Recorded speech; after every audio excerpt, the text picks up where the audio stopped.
Visualization is right at the heart of my own work too. I teach global health.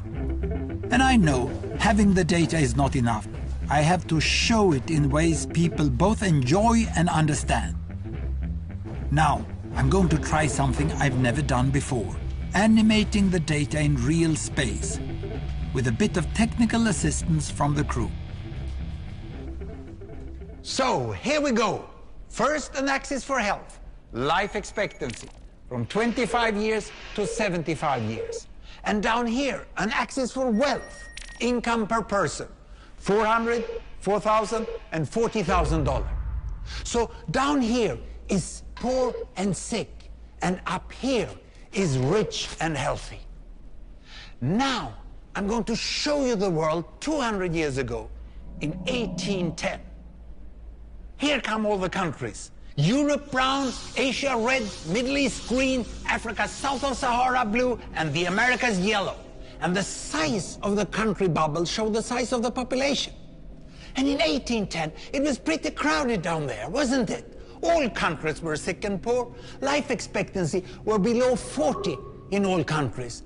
And only UK and the Netherlands were slightly better off, but not much. And now, why start the world?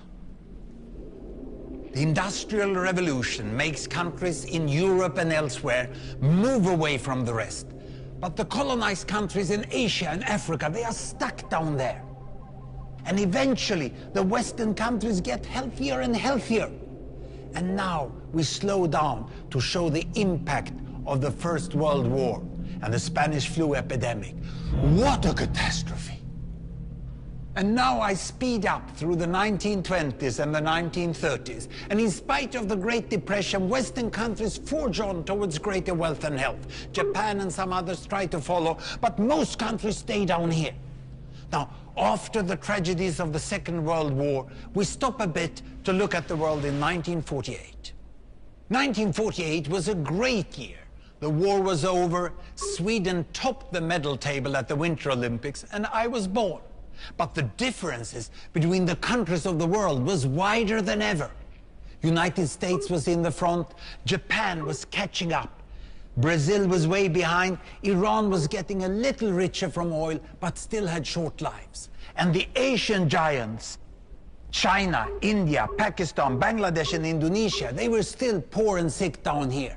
But look what is about to happen. Here we go again. In my lifetime, former colonies gained independence, and then finally they started to get healthier and healthier and healthier. And in the 1970s, then countries in Asia and Latin America started to catch up with the Western countries. They became the emerging economies. Some in Africa follows. Some Africans were stuck in civil war and others hit by HIV. And now we can see the world today in the most up-to-date statistics. Most people today live in the middle, but there are huge differences at the same time between the best of countries and the worst of countries.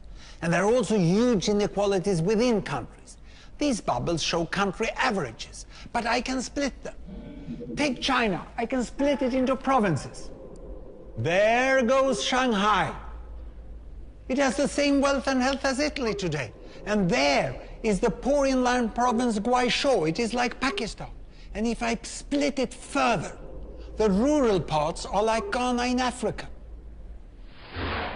And yet, despite the enormous disparities today, we have seen 200 years of remarkable progress. That huge historical gap between the West and the rest is now closing.